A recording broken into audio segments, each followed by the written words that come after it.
Você recebeu o diagnóstico de fibromialgia e em algum momento passou pela sua cabeça. E agora? Será que eu vou conseguir continuar trabalhando? Ou então, será que não é melhor parar de trabalhar? Ou então alguém perto de você, para com isso.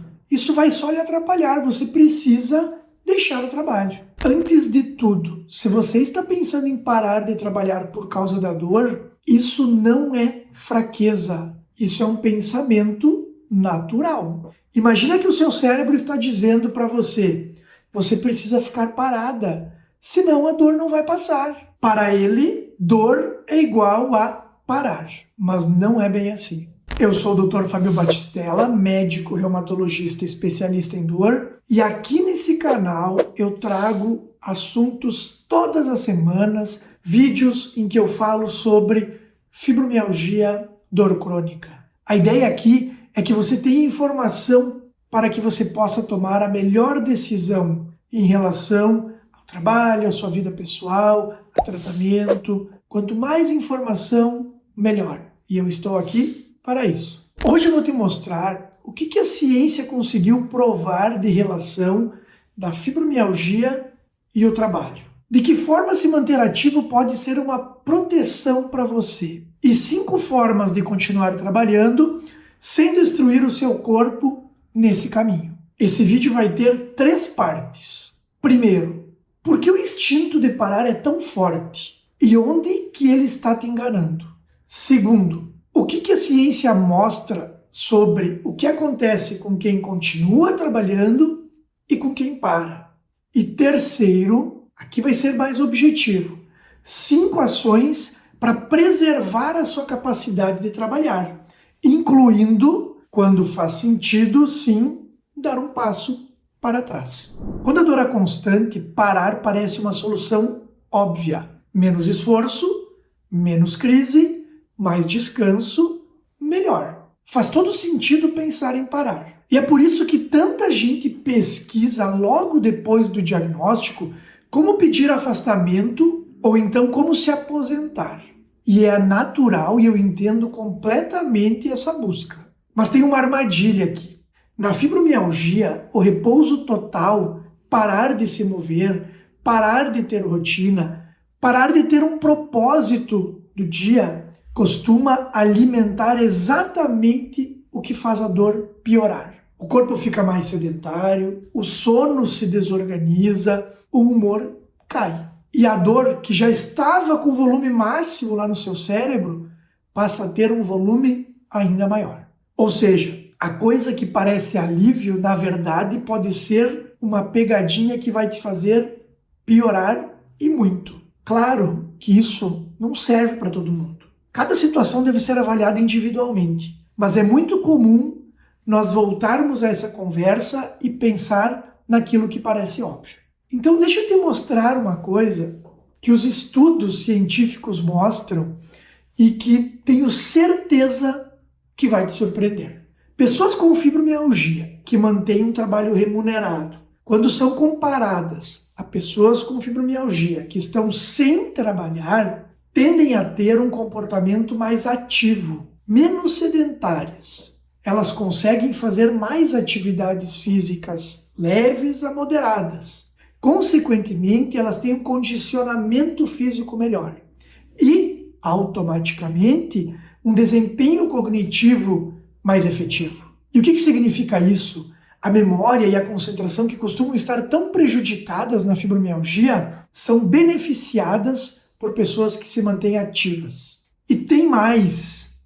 O trabalho parece estar associado a uma menor gravidade dos sintomas da doença. A perda do trabalho, ao contrário, se associa com sintomas muito maiores. Não é que o trabalho cura, é que ele mantém o corpo e a mente em atividade.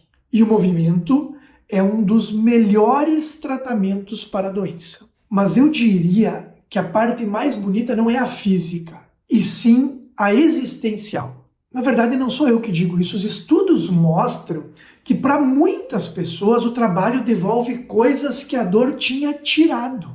Um senso de normalidade, já que a pessoa continua com uma vida normal, a autoestima fica maior, uma sensação de controle sobre a sua vida, o que a dor muitas vezes acaba tirando. Ter um motivo para levantar de manhã ajuda e muito.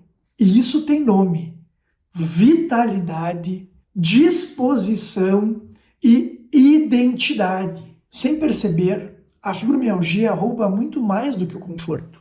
Ela rouba a sua sensação de ser você mesma. E o trabalho, quando nós conseguimos mantê-lo, é uma das pontes que vão permitir a volta para isso. Agora, eu vou ser ainda mais honesto do que sempre sou aqui quando converso contigo. Essa conversa não é um significado de aguenta e vai. Não é isso que eu estou falando. Alguns pacientes, em momentos de crise especialmente, acabam precisando de uma pausa. Acabam precisando reduzir a carga de trabalho ou se afastar temporariamente. A ideia aqui não é trabalhar a qualquer custo, levar o seu corpo ao limite extremo. A ideia aqui é não abrir mão do trabalho por medo. Nós precisamos sim tentar uma adaptação para que nós consigamos manter as nossas atividades de trabalho ativas. Pelos motivos que eu acabei de falar, isso ajuda e muito.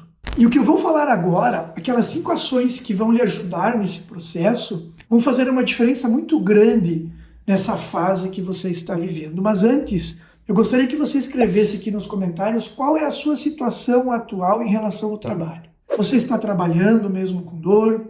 Você está afastada, recebendo algum benefício temporário? Ou então você parou de trabalhar e não está recebendo benefício nenhum e está sem saber o que fazer? Eu gostaria de saber como está a sua situação, para poder desenvolver aqui mais materiais que possam lhe ajudar a se recuperar e recuperar a sua dignidade ainda mais através do trabalho. Vamos então àquelas 5 ações que, no meu entendimento, vão fazer toda a diferença na sua recuperação. Pare de ver o trabalho única e exclusivamente como um inimigo da dor. Eu entendo que algumas atividades laborais, sejam elas mais físicas ou mesmo que exigem um desgaste emocional maior, atrapalham e pioram os seus sintomas. Mas não é só o trabalho que faz isso. Às vezes nós direcionamos a nossa atenção só para a atividade laboral, quando na verdade existem outros fatores que estamos nos descuidando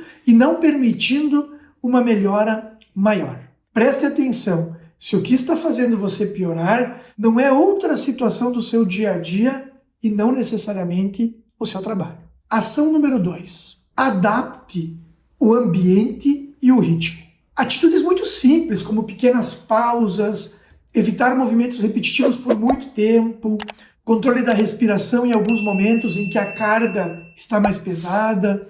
Tudo isso pode fazer diferença.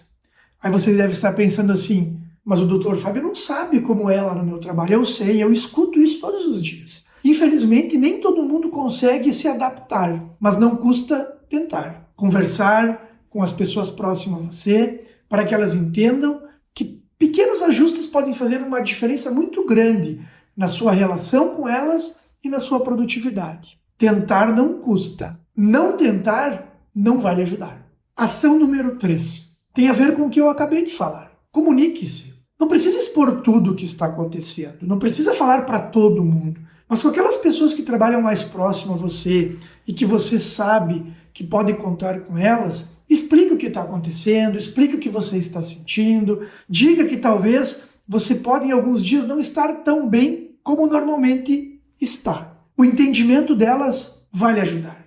Infelizmente, nem todas terão uma compreensão. É por isso que você não precisa dividir isso com todas. Mas com certeza tem algumas com quem você pode contar e que o simples comunicado do que está acontecendo a elas vai ser muito benéfico. E eu tenho certeza que alguém vai lhe ajudar. Isso vai permitir que você continue realizando suas atividades e, como eu falei antes, permaneça com essa dignidade. A ação número 4 é gerencie a energia, não só o tempo. O que eu quero dizer com isso? Lembra quando eu falei em outros vídeos que quando nós estamos muito bem, nós queremos recuperar o tempo perdido? E aí fizemos coisas que antes não estávamos fazendo para tentar correr atrás do prejuízo? Isso não faz bem. E com o trabalho é a mesma coisa.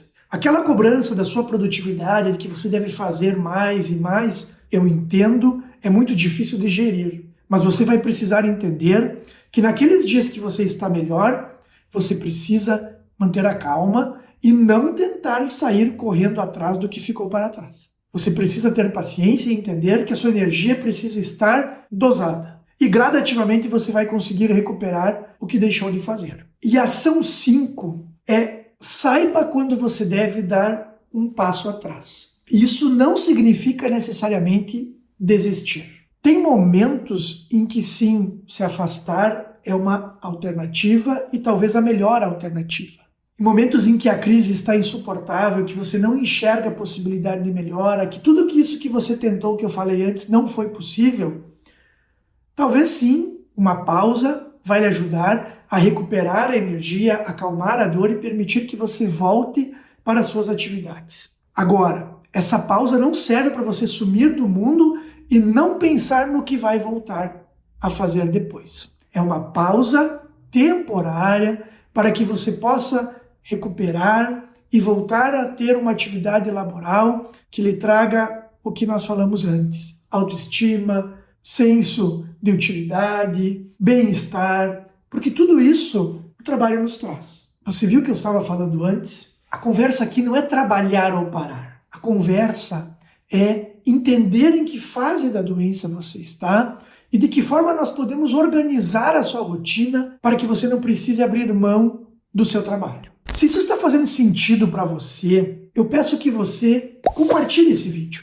Tem muita gente recebendo conselho do tipo: larga a mão, para de fazer isso, se aposente, sem entender que isso talvez não é o melhor e que ao invés de ajudar pode estar atrapalhando. O entendimento dessa situação pode fazer uma diferença muito grande. Antes de decidir por parar, tente fazer isso que eu acabei de falar. Organize a sua estrutura do trabalho, converse com as pessoas mais próximas, entenda que simplesmente parar não é a melhor solução, como a gente imagina. Se tudo isso foi tentado, se o medicamento não está funcionando para lhe permitir essa volta às suas atividades habituais, aí sim talvez uma pausa pode ser necessária. Mas veja bem, isso não vai ser uma coisa imposta a você. Isso vai ser uma situação em que você tentou, à sua maneira, resolver. O simples entendimento disso vai lhe ajudar e muito quando você for voltar. As decisões sobre esse momento, elas são sempre individualizadas. Você deve conversar com o seu médico, com o profissional que lhe acompanha, para entender em que momento você está, para então dar o próximo passo. Não esqueça disso. Isso que nós estamos falando eu vejo diariamente no consultório. As pessoas chegam decididas: eu preciso parar de trabalhar. Depois de conversarmos, explicarmos esse ponto de vista, uma boa parte desses pacientes optam por tentar manejar a situação. E acredite, uma boa parte deles não precisam se afastar. Eles conseguem melhorar dos sintomas enquanto continuam executando suas atividades profissionais. Isso tem um peso enorme na recuperação, mas é preciso pelo menos ter ouvido sobre essa possibilidade. E é por isso que eu estou fazendo esse vídeo aqui, com a finalidade de lhe ajudar, como eu disse antes, de ser uma ponte na sua decisão entre parar ou continuar. O trabalho é sustento, mas não é só isso. O trabalho é ter um lugar do mundo em que a dor não vai lhe tirar. E na fibromialgia, a dor começa a tomar conta